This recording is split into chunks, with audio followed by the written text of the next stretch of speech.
Okay, hi, how are you? Oh, fine, thank you. I'm so Andrea. sorry. I've never been here. Neither have I. So I was just like, well, I think this might be okay. Shooting it raw?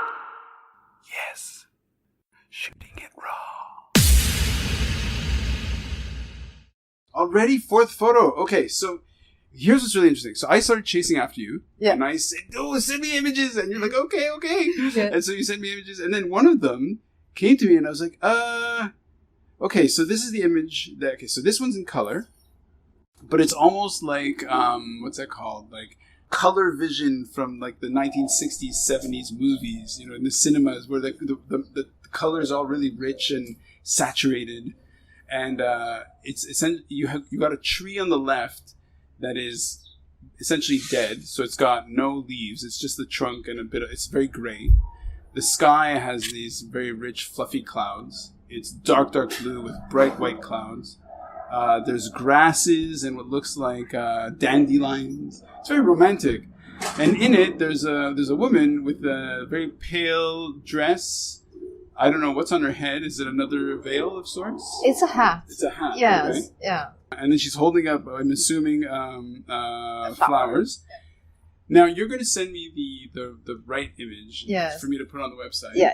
And yet what I received was like, is this the right image? Because it's fine, but it's there's this, the whole thing's out of focus and blurred, which is kind of, I mean, okay, so let's put away the out of focus blurred thing and imagine, you remember the is it totally sharp? It's super sharp. Have you Almost cut too your sharp. eyes? It's almost too sharp. So actually it is nice when you see it a little bit blurry. Yes, it's super sharp.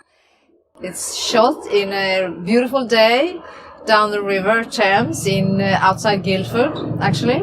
And I saw this tree, and I was struck by the tree, and the tree was struck by the by the light. Okay. Yeah, I think, but that's why it looks so dead.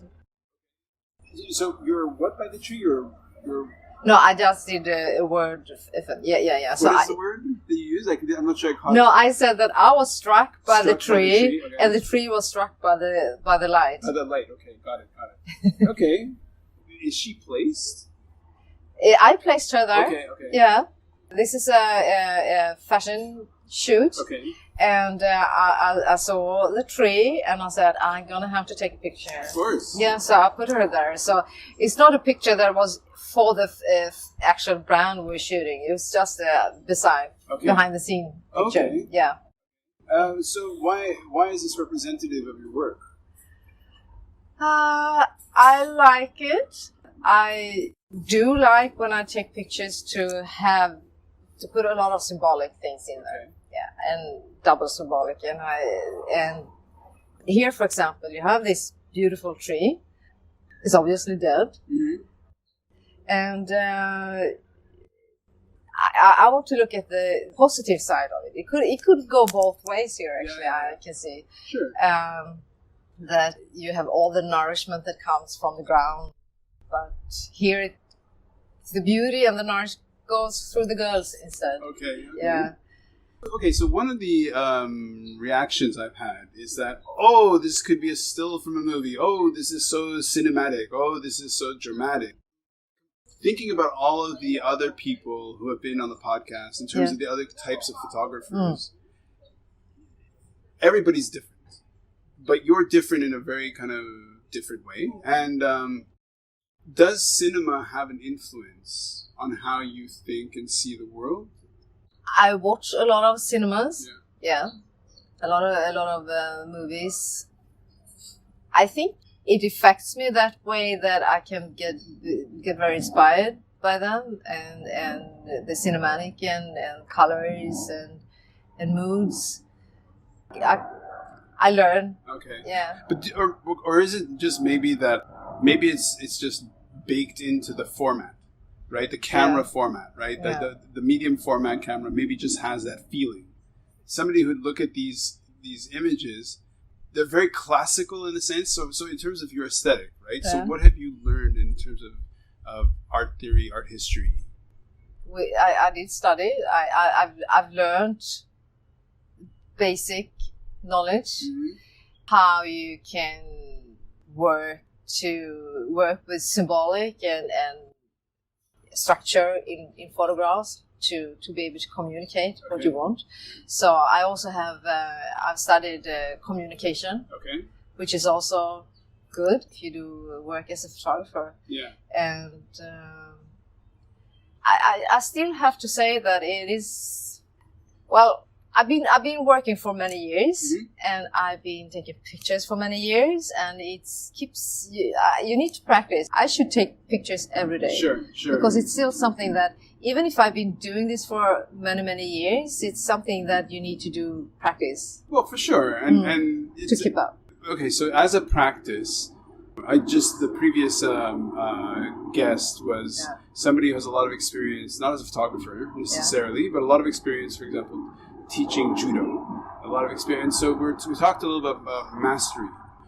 A mastery of anything, by definition, means you're using it, you're doing it. It's like a practice. It's like it's involvement. And so, I'm not trying to put you on the spot to sort of say, well, to dive into your head, but it's more about, how would you say, after this many years of doing photography, has your mentality shifted? Because, for example, is a 25-year-old you, would she have been able to have made this series of the 100 days? No, I don't think so. If I have to answer this, I do think that it is some. You don't have to answer anything. It is.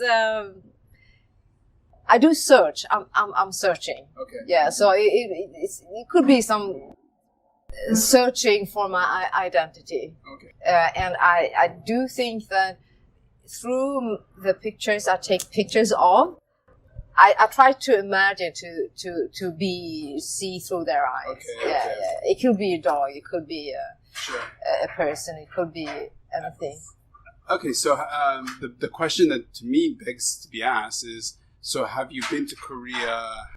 What is your connection to that part of your identity, even though it was turned off? Yeah, I've been to Korea a lot. Yeah, but it's beautiful. So yeah, yes, I love it as well. And I've been taking a lot of really good pictures that reminds me about this, actually. Okay. So, and it was, for me, especially the first time when I came there, it was interesting to see the way I took the pictures, whereas 10 years later. But even though I went back to Korea later in my life, in my adult life, how can I say? I'm. Say it in Swedish. Say it in Swedish, please. I've come to terms with my own identity. Okay, of course. Well, that's a maturity thing, right? I mean, you get. It's also a reflection of our age and our experience. Yeah.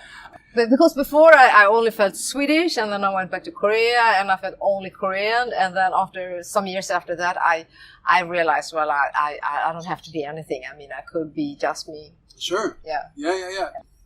So what would you say, because look, I don't know anything about Sweden, but I understand that there's a sort of an ethic or aesthetic or a history of design that, most people think, oh yeah, Sweden, okay, IKEA, it's like the cliche, but the role of design in Sweden, to me, seems to be extremely well articulated, and people seem to understand it. Or not. I mean, so that's as an outsider. So what do you feel is very Swedish about your work? If I understand you right, design... By the way, my questions are never easy to understand. The way I understand you is you're trying to say that a lot of Swedish design is very simple and clean? Maybe, yeah. Yes. Maybe, if that's how we talk about it. And when I take the pictures, I do try to find the essence to make it as clean as possible. Sure. Not too much things around. Yeah. Try to uncluttered. Closer. Yeah. For example, if you look at Picasso, for example, in the beginning when he was painting, it was very detailed and a lot of things happening. and the more he drew, the more simple the paintings turn out. So that's what I'm trying to say, that I'm aiming, or I think that I like that, to get rid of all the things. Okay, so you say that, and then I think about your images, and so in the series, I don't think it has anything to do with what the subject in the image is, right? So, for example, the first photo has the two dogs with the reflections in the glass, and behind it, this architectural building. It's somebody who's looking at it might think it's really busy, but then looking at the photo of the woman with the veil, that's very pared down. Then the photo of the woman in the cafe, and then the last photograph of the woman by the tree. Like, so when you describe it as a kind of a process of looking at the scene and pulling out what's not necessary, I really I feel like I understand what you're trying to say, in that maybe that's what it is about why it reminds me of movies and cinemas, because in a movie, on a set, everything is placed. Everything is there for a reason, right? And so this image of the cafe, it looks like everything was put there. It was like it was composed. Yeah. Maybe that's what it is, that you really have a sense of, well, I'm going to look at this or present this in a way that really takes out all the garbage or the noise or whatever. I don't know if that makes sense to you. I that's the way I work. I mean, if you look at a lot of pictures that I would pick out on my own, which I like, that's. What about, so part of the podcast is to inspire, so other people my idea of the podcast is I just go and I meet interesting people who are doing really cool stuff, and then they tell me their story, we talk about their work, and then maybe, who knows, that will inspire somebody else, right? So your stepfather got you started in photography, but can you think of something or someone that really affected your development as a... And to the listener, I'm really sorry about the noise, but there's like helicopters, boats, everything. But anyways, we're doing our best. Yeah, I at college in London, one of the last weeks we had our own mentors, and this guy I know he was named. I remember his name was Peter. I don't really remember his last name, but I'd met him 3 times before, and then I showed him my final portfolio for him, and just the way he saw my pictures, 13 pictures, was the review or the reaction was so nice. I mean, it was so fine and great, and I was able to become so happy and how can I say? He really was able to understand that I was able to work and as a photographer, and he really was able to see the pictures the way I wanted them to be seen. So it was very important for me to be able to continue. I've told this story to other people, so because it was one of the reasons I got such good confidence at the time was because of his review on my portfolio. Right. Now, are you a mentor to other people, or are you just, I'm not going to be a mentor to anybody? Sorry, if I... Are you a mentor to somebody, or stay away from being a mentor? I can be. If someone wants me, I can. Really? Absolutely. That's great. Yeah. So like in terms of what I do for my living, a lot of what we talk about is the importance of masters and apprentices, right? So a mentor and a mentee.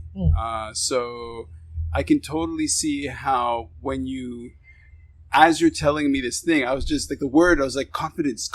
He gave you the confidence, like I could feel it coming up, because sure enough, it gives you the bravery to say, hey, wait a second, maybe I'm allowed to do this.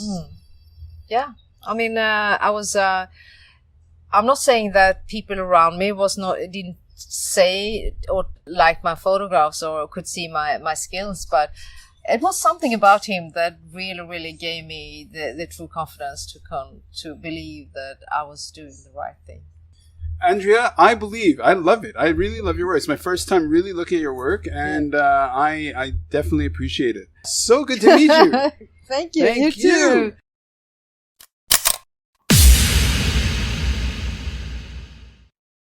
So is life really a gift? Really? Can you make every second count? That's the whole point of the podcast. So if you like what you've seen and you're inspired, because that really is my mission, then please give it a like, subscribe, and share. Shooting it raw? Yes, shooting it raw.